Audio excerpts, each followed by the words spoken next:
On November 6, 2018, Joe Manchin stepped up to the podium in a Charleston, West Virginia ballroom to deliver a victory speech. He was reelected to his U.S. Senate seat by just 3 percentage points. It was a speech that very few political observers even thought possible. West Virginia made history tonight.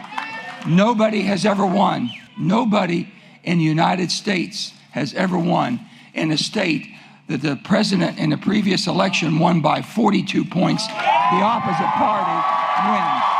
Never happened. Never happened. I never expected this race to be the national race it turned out to be. I never expected President Trump to come to the state as much as he did, and you stood tall. What West Virginia said loud and clear tonight, Mr. President, we want our senator, not your senator. I can't tell you how proud I am. And we've got to stop this absolute toxic rhetoric that's going on in this country. Mr. President, I want you to be president of the United States, not the divided states.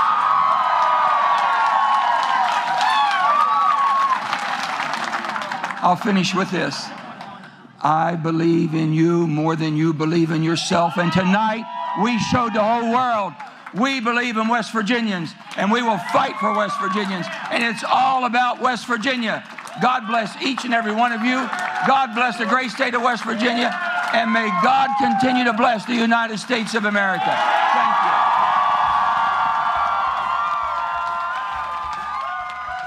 With the 2022 midterm elections just around the corner and the 2024 general election on the horizon, many are wondering, will we hear Joe Manchin give a speech like this again?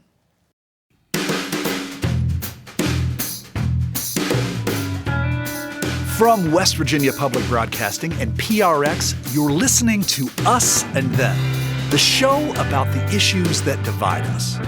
I'm Trey Kay.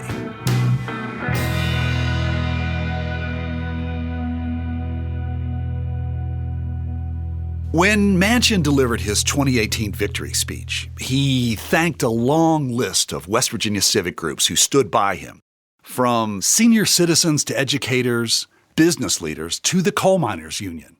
But there was one group he did not name, and that was African American voters. And that may have been a critical oversight. David Freisen is pastor of the New First Baptist Church of Kanawha City. And he is also a Charleston attorney, a diversity professional, and a frequent contributor to the Charleston Gazette-Mail. As Freisen points out, the African American vote had a lot to do with Manchin's victory in 2018. If you look at the numbers, it is interesting that he won by about 3.4% of the vote, and that's the African American population. I know that's not a direct corollary, but I think that's an interesting number to note. Would you say more or less has the black community in West Virginia been supportive of Senator Manchin? Absolutely supportive. And in fact, one of the great levels of angst that I have found is that when Joe Manchin was at his lowest and seemingly about to lose to the current Secretary of State, Morrissey, it was literally the black community that drug him across the finish line. His strength came in the areas that have the highest proportion of African Americans in West Virginia. So much is often talked about how few African Americans there are in the state, and it's something like 3.4%.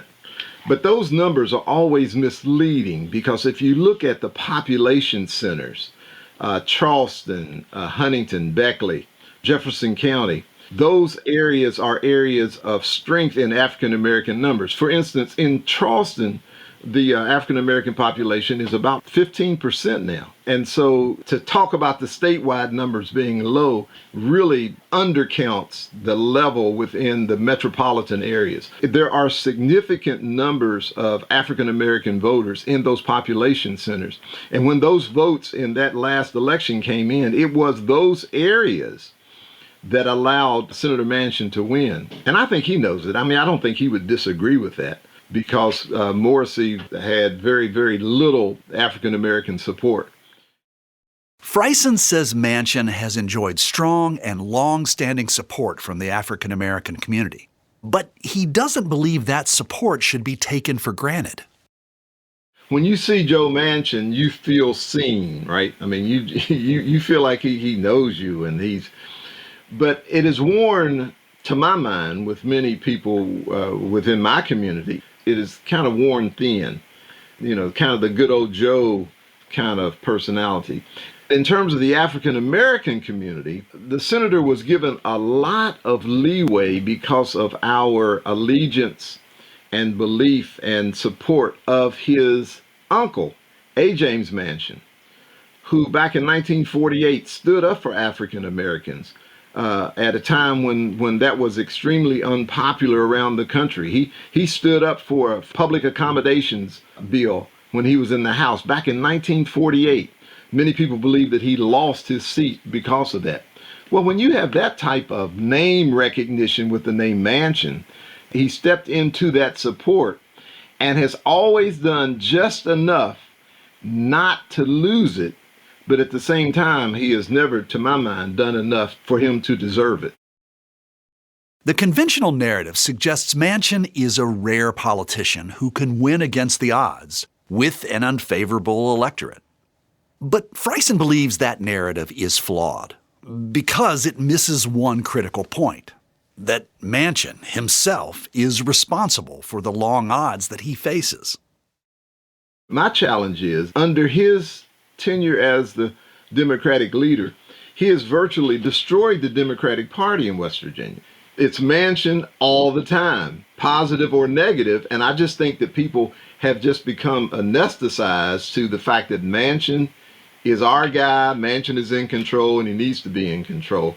And so it is maddening to me to watch national commentators like Joe Scarborough talk about what a wise politician he is, because he's able to be elected as a Democrat in red state West Virginia. And I think it's just the opposite. I think but for Joe Manchin, we would not have the red state numbers in West Virginia that we do. I truly believe that at a time when he could have provided leadership, at a time when he could have at least allowed more progressive forces to live, he very effectively killed progressive forces. And when it was to his benefit, he would join himself with not only conservative forces, but Republican forces. There is some signs, though, that progressives are now starting to rise up.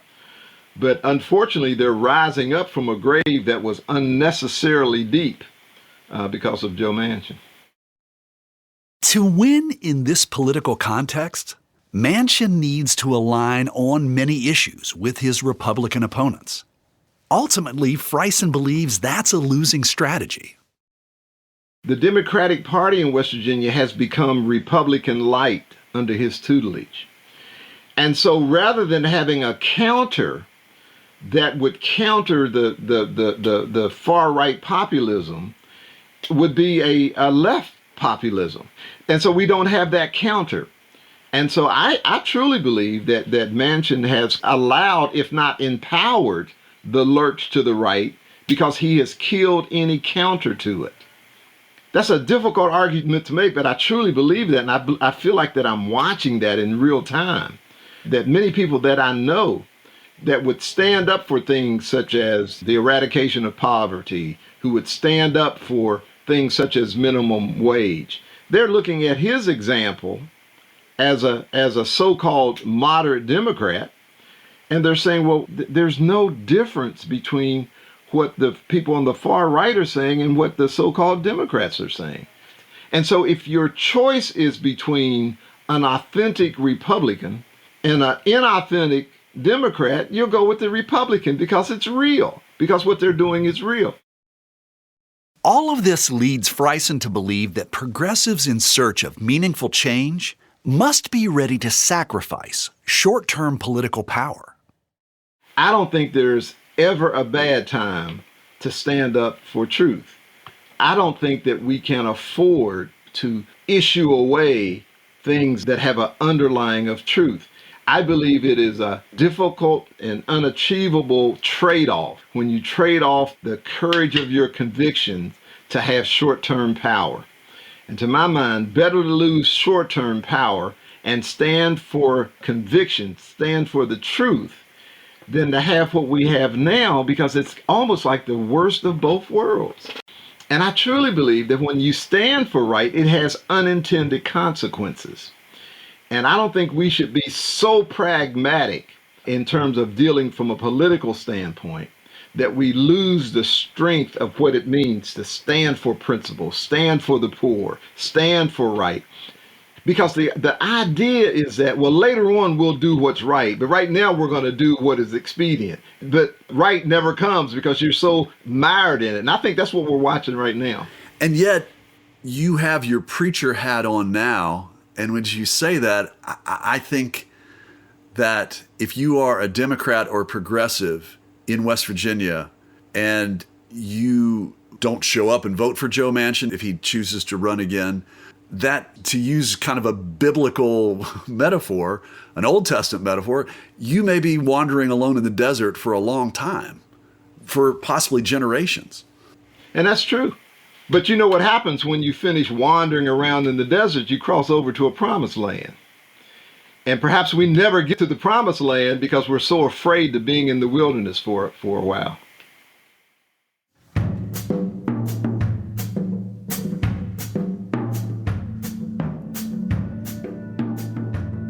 Regardless of the circumstances, Joe Manchin's electoral record in West Virginia has been remarkable. Through his long career in politics, he's only lost once, in a 1996 gubernatorial primary. The person he lost to was Charlotte Pritt. Although she's no longer on the front lines, Pritt has maintained her connections and follows politics closely. She has some provocative opinions about how Joe Manchin fits into the national political landscape. He's not a centrist. I mean, I always find it very offensive that the people on the national level say, oh, he's a centrist, he's a moderate. No, he's a Republican. I mean, he's a corporatist. This is what we should say for both of them, because you have them on both parties. You have Republicans who are corporatists that can care less. You know, you just have people who are basically tied into the national security state and corporations, big pharma, big oil and gas, a big agriculture, the banks. And they could give a flying fig about the people. I think that Manchin is acting like any other self-interested politician, whether Republican or Democrat. He's a corporatist, and his alliance is to corporate power or power. Another conventional narrative about Joe Manchin is that he is a persistent obstacle to the Biden administration, a maverick within the Democratic Party. But to Pritt's mind, this is simply a diversionary tactic. Democrats are all upset with Joe. Corporatist Democrats. Joe Biden probably not even as progressive as Joe Manchin. What they're doing right now, Chuck Schumer and Nancy Pelosi and all of them, is just using Joe Manchin, bad cop, good cop. Because they know that Joe, he's not up for re-election for a while, and they're just dumping everything on him. Joe is really not any different from the others, because if they really wanted to pass the legislation, they could do it. There's no reason, there is no excuse for anyone who's been in the legislature and knows how it works in Congress or in the legislature. We all know that they're just BSing. They're BSing the public. As Charlotte Pritt sees it, corporate influence is to blame for the current state of our politics. They're being played. It's not Joe. Joe's not any different from Biden and the rest of the group. They're just using Joe, as I said earlier, bad cop, good cop. So if people believe that Joe is the sole reason for it and they're not putting responsibility fully on the Democratic leadership, then that's very, very simplistic, unrealistic thinking.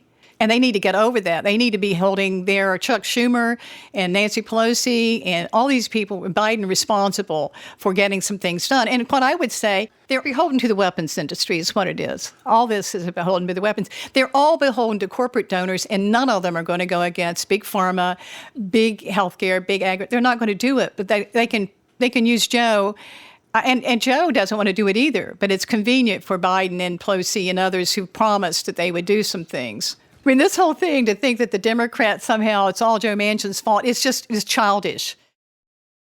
In Pritt's opinion, a perfect example of the corruption of our national politics happened right here in West Virginia in 2016. It was an event which she believes delivered the state to Donald Trump. It's important for people to know that every county in West Virginia in the Democratic primary in 2016 went for Bernie Sanders. Every county against Hillary Clinton, the corporatist. She did not win one county in West Virginia, not one. What does West Virginia do? The superdelegates came in and they voted for Hillary, and they changed the vote. So our votes, the people who worked for Bernie, even though he won every county in the state, he was the clear winner by a large margin.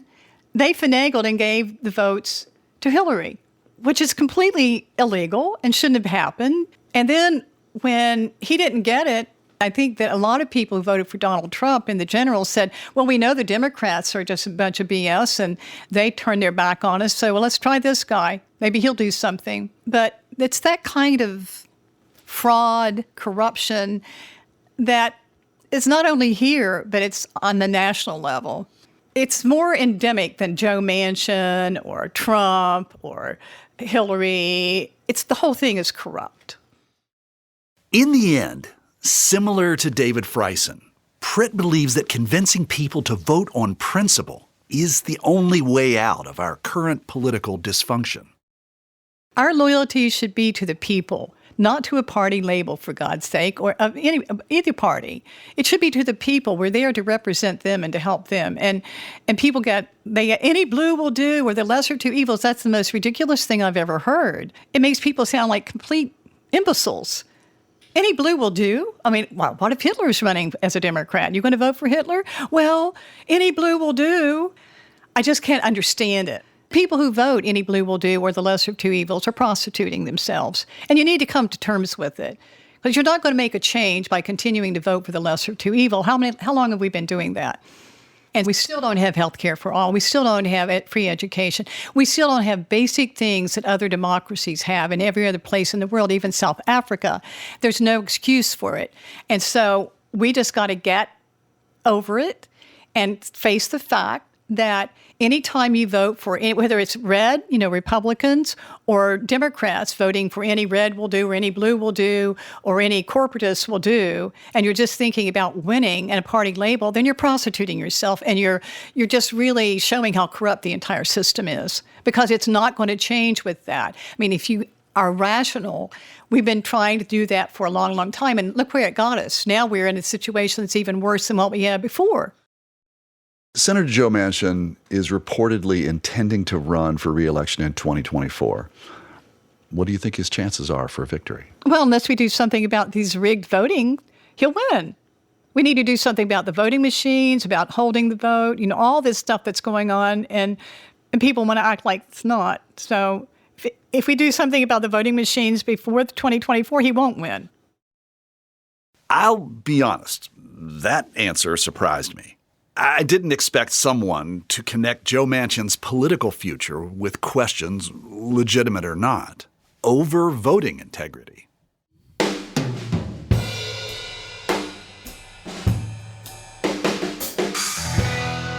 After a break, we'll hear from two more West Virginians with unique perspectives on Joe Manchin. The way to deal with a Joe Manchin, I think, is not to primary him so much as to push him, especially where he can be pushed.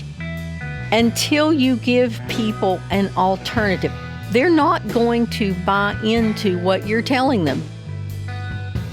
You're listening to Us and Them. This program is supported in part by the West Virginia Humanities Council, the CRC Foundation, and the Daywood Foundation.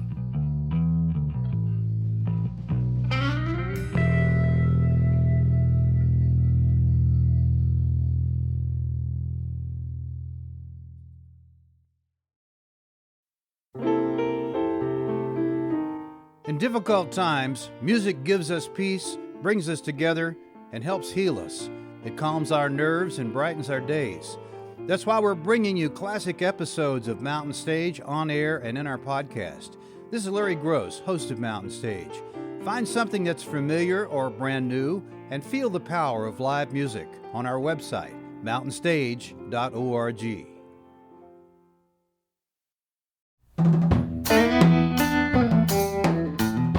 Hey, it's Trey, and from West Virginia Public Broadcasting and PRX, you're listening to Us and Them.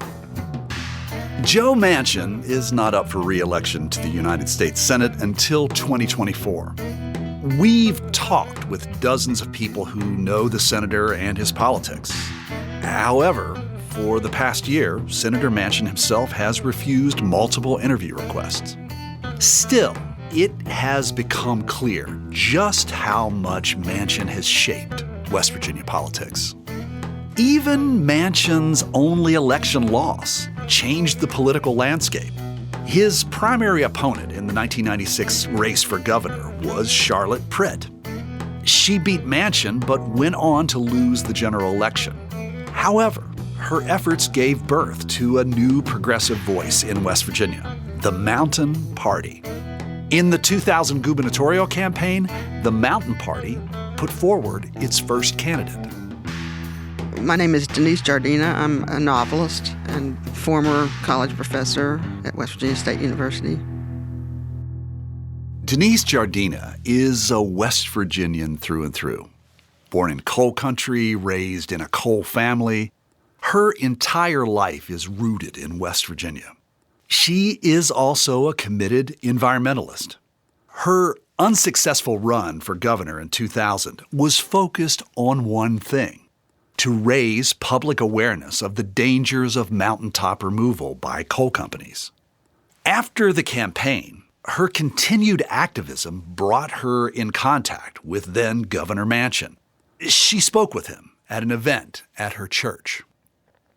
After the congregation had left after the service, we were talking, standing there in the sanctuary, and I explained to him that I was very much against mountaintop removal and that I was concerned about some of the places that were being assaulted at that point, and he expressed how concerned he was as governor. He said he would like to do something about it and was watching it closely and all this wonderful stuff. And I knew he wasn't telling the truth, but I thought to myself, there's part of me is kind of superstitious, and I'm like, aren't you afraid, God's going to strike you dead or something for standing in front of the altar and saying that, when you're not telling the truth?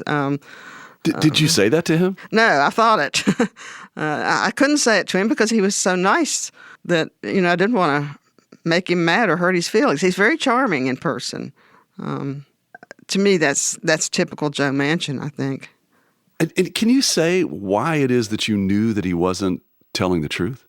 Because he'd been governor for a long time and he hadn't spoken up against the coal industry and mountaintop removal, and I knew he wasn't going to. He's very much in the pocket of the coal industry and has made millions off of it himself. And why he would even think that I would believe him, I'm not sure, because he clearly wasn't going to do anything. Jardina's political activism and deep personal connection to the state give her a clear picture of the political landscape and the forces at play. A West Virginia politician who bucks the coal industry is going to have a short life, political life, and that's just reality. And the ones who've been courageous enough to stand up to the coal industry have, in one way or another, have paid the price politically. And so I think for that reason alone, Joe Manchin is not going to buck, the coal industry, but in the fact that he made millions himself, he's definitely not going to. So I just think that's not even a realistic idea that he would somehow take that strong environmental position. He's just not going to. And it's not a question of West Virginians not caring about the environment, but we don't have any power, basically. We are, the coal industry runs this state still, even though they employ very few people, but they still run the state. They still own the land, and they still control the tax situation. and they still control the politicians, and their money goes to the politicians, and the average West Virginian has nothing. We have nothing to counter that. In fact, it's worse now than it used to be when they had a lot of employees, because those employees belonged to a union, and that union was actually a strong factor in the more liberal side of the Democratic Party. And so the Joe Manchins had to at least listen to them because they also represented some power. But now that the union has been basically broken and the employment is no longer there, they don't have that check anymore. They can do whatever they want to. Like David Freisen, Giardina sees Joe Manchin as the only sheriff in town. But unlike Freisen, she sees no benefit in bucking the law. People don't understand perhaps why we keep reelecting him, but he has so dominated the Democratic Party in the state that he has kept other possibly promising Democrats from advancing, and just has totally had the state party under his thumb.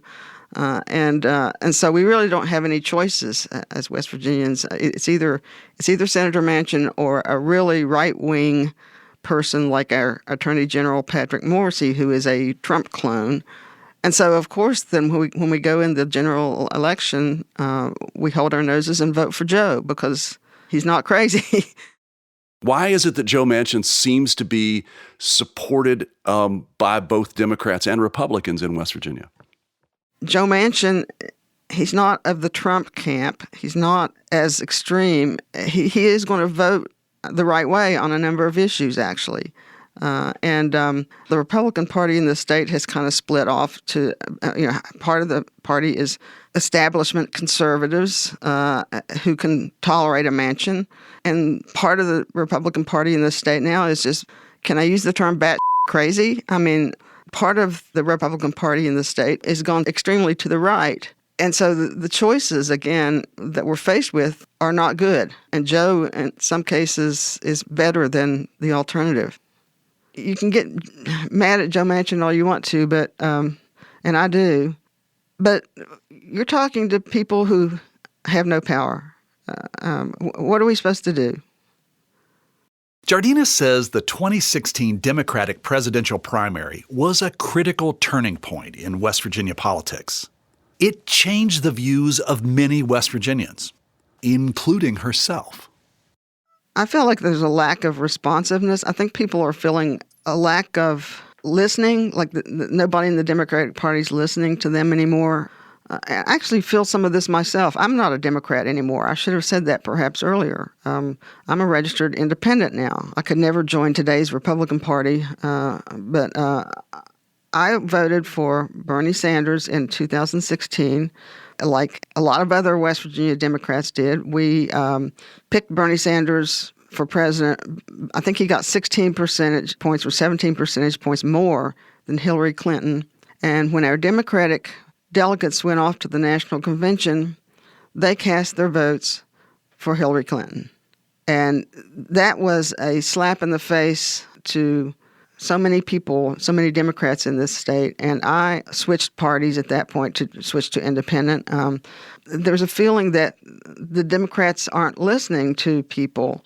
And I think that goes for people on the left and also people who are more moderate Democrats who maybe feel that sometimes the Democratic Party has gotten away from things that Bernie Sanders talked about in terms of the economy and people's lack of power, people's lack of medical care. You know, Bernie Sanders went to the southwestern part of West Virginia, the coal fields, which have totally flipped to Republican, but he got a very positive response there. And because he actually went down and met with people while Hillary Clinton never bothered. And I think there's a sense in West Virginia that that's what the Democratic Party is now. It's sort of elitist. It looks down its nose at rural people. And you see this not just in West Virginia, but across rural America. And the Democratic Party somehow needs to find a way to reconnect with people in those areas, people in rural areas who are concerned about pocketbook issues. And I want to be careful about saying this because there are issues that I strongly value in terms of things like diversity and inclusion, but those aren't the only issues. There are also economic issues that affect people's day-to-day lives, and the Democratic Party seems to have forgotten how to message that. According to Jardina, West Virginians are very aware of elitist, progressive criticisms of their politics. What those critics don't realize, though, is that their criticisms have fueled Joe Manchin's popularity. I subscribe to the Washington Post. If I look at comments about Joe Manchin, something he's done or said, and then the comments not only are disparaging of Joe Manchin, but disparaging of West Virginians and those ignorant hillbillies who elected him, and that kind of stuff. We see that, and we don't like that. West Virginians don't, and so when we see liberals making fun, that's the kind of thing that actually Democrats and liberals say, that it's just as bad as disparaging other minorities in a sense. West Virginians tend to have a chip on our shoulder in terms of the rest of the country and looking down on us and so forth. And so he's kind of appealing to that and saying, I'm not going to do that. And that's one way he has thrived politically, I think. And to those critics who suggest that West Virginia Democrats should try to unseat Joe Manchin, Jardina has a clear response. I get a little bit aggravated at liberals, especially nationally, not so much West Virginia liberals, because I think West Virginia liberals can see some of the valuable things that Manchin has done, but this idea that that he's all bad, or that we can easily, why don't you primary him? That's what people, friends of mine out of state, will say, why don't you primary Joe Manchin? Well, that's just like totally useless. I mean, that's Why is it useless? Why is it useless? It's useless because, and this is partly his doing, I think, but he has not developed, the Democratic Party in West Virginia has not developed any alternatives to him. The people who have primaried him are people that nobody's ever heard of, who run bad campaigns, and they have no chance. So, the way to deal with a Joe Manchin, I think, is not to primary him so much as to just push him in terms of, especially where he can be pushed. I think, he was good on the latest Supreme Court pick, whereas anybody who to his right is not going to be, which is, any Republican is not going to be. And let's say somebody primaried him and did win. If they were not a good candidate, then we're going to be stuck with, Patrick Morrisey, who is a right-wing Republican, and that's not going to help anybody, as far as I'm concerned. I mean, I'm sure right-wing Republicans would feel that was a good thing, but I certainly don't. And if Joe feels like he can be shown ways that he can do the right thing, I think sometimes he does the right thing. Ultimately, Jardina believes that the most important qualification for any West Virginia politician is their love for the Mountain State. Deep down, I think Joe Manchin does have West Virginia's interests at heart. I mean, I think he loves West Virginia, I think. I can disagree with him politically, which I do all the time, but I think he cares about West Virginia on some level. That's why the man stood in a church that time and listened to me for 10 minutes, which he didn't have to do that. So yeah, I think at some level, West Virginia, you want a real West Virginia Democrat or a real West Virginia Republican for that matter, is they give a damn about the state. On some level they do, and they might not be good on all the social issues, and they might not vote the way you want them to vote, but at some level they care about the communities and the counties and the towns of West Virginia, the people of West Virginia.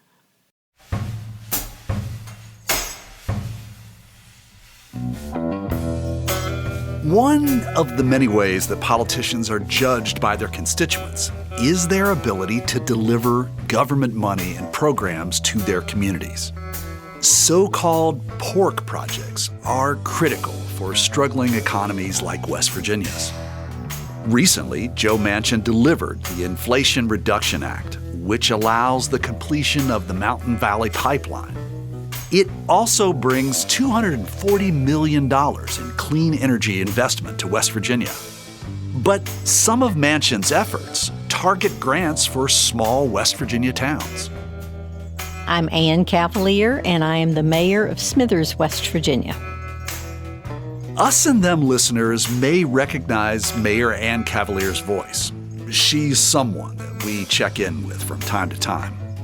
Like many West Virginia towns, her town of Smithers is transitioning away from a coal-based economy to building toward a tourism-based infrastructure. To assist in this transition, Manchin secured federal funds for the Smithers Integrated Trail System. The city of Smithers has been awarded $4.688 million for projects in our little community here. Those funds should start rolling in this fall. It's going to make a huge difference in this community. Small communities cannot generate enough revenue from local businesses and local residents to do the things that are needed to do to move us into the future. We have to have state and federal grants and assistance to do that. And in that regard, every project that I've worked with Senator Manchin on, he has seen that. He has understood that. He comes from the small town of Shinston. He understands that. And he has been a tremendous supporter of the rural communities and bringing funds into those communities. Earlier this year, Joe Manchin came to Smithers to announce the grant. Cavalier says the event was classic Joe Manchin. When he showed up here at our city hall for the announcement of the earmark, he walked in jeans and tennis shoes and a jeans jacket. He was Joe. And we were supposed to start at a certain time, but he was all over this building. This is a large building, multifunctional building. He was outside on the grounds. He stopped, he talked to people, he asked them their name, he asked them what they did, he asked them what their concerns were.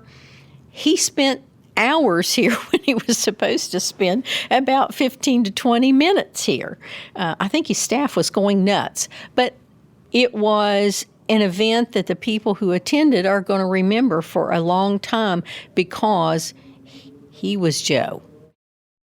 On the national level, Cavalier sees a great need for politicians with Joe Manchin's down-to-earth style. National politics has devolved to a point where we've lost the art of compromise. We've lost decision-making for the greater good. It's, I'm going to win. And that seems to be the view. I think what Senator Manchin is trying to do, and again, I don't want to put words in his mouth or speak for him, but I think what he's trying to do is he grabs the left and he pulls them as close to the center as he can, and then he grabs the right and he pulls them as close to the center as he can, looking for that middle ground where the most people and the most communities can benefit the most, rather than just this all or nothing left or right view. As a model for other elected officials, Cavalier believes that Manchin has the winning approach. I think it could be a blueprint for all politicians running. Look at the situation, look at the facts, look what is needed in order to pull this country together to create a viable economy for a majority of the people, to govern as though you are a public servant and that your job every day is to vote for the best for the American people, not for a party. Like others we spoke to, Cavalier believes the transition away from coal will determine the state's future. For now, though, all she sees are question marks. The concern in West Virginia is that the economy has been so impacted over time by the ups and downs of the coal industry that people support coal. So I don't think it's they support Democrats, they support Republicans, or they support independents. They support coal because nearly every job you look at in the state of West Virginia in some way is dependent on the fortunes of the coal industry. Until you give people an alternative, a viable alternative that they can see, feel, taste, and touch, they're not going to buy into what you're telling them. Now, what's the alternative? Who's holding up a viable alternative? And the answer right now is no one. Regarding the future for Manchin, or any politician, Cavalier says that it's too soon to tell what the course of events will be. People are going to vote in 2024 based on what happened the last 3 to 6 months before the election. We are people with short memories, but we know what we want. We want a good economy. We want a future for our children. We want our elderly taken care of. We want safe streets. If you can promise me that, and if you can show me that you have the opportunity to create that for me, I'm going to vote for you, even if 2 years ago I hated you. Do you think that Joe Manchin will run for re-election in 2024? Well, I hope you ask him that question. I really do. If you're asking what Ann Cavalier thinks, I hope he does run again. And I hope he succeeds. He's good for West Virginia. He has been good for West Virginia. I think he will be good for West Virginia.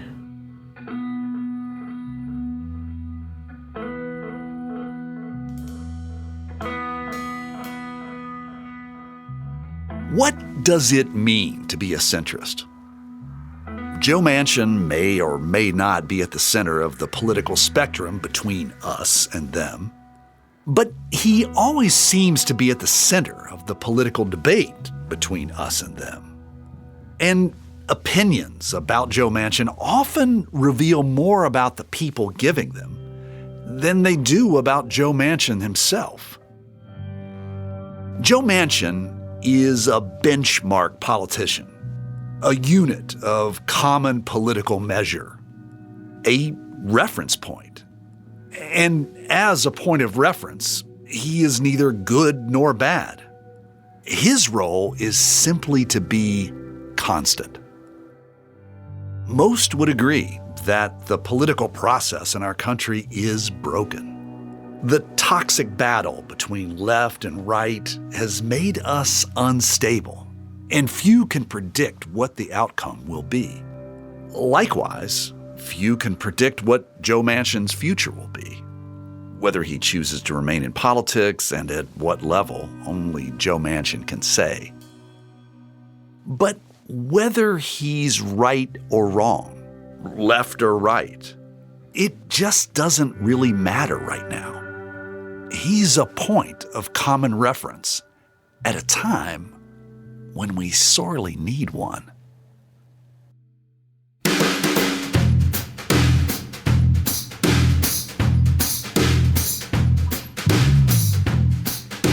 You've been listening to Us and Them. Our team for this episode is me, Trey Kay, Brad Stratton, and Kate Smith.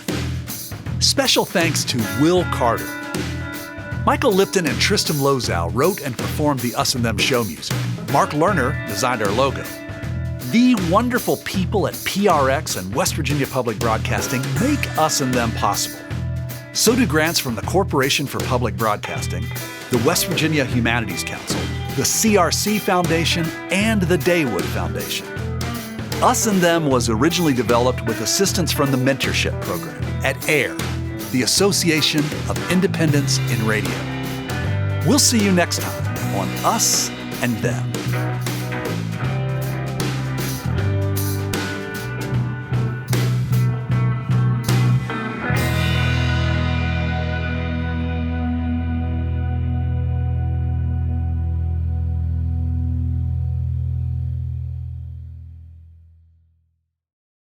Support for this podcast comes from the Corporation for Public Broadcasting.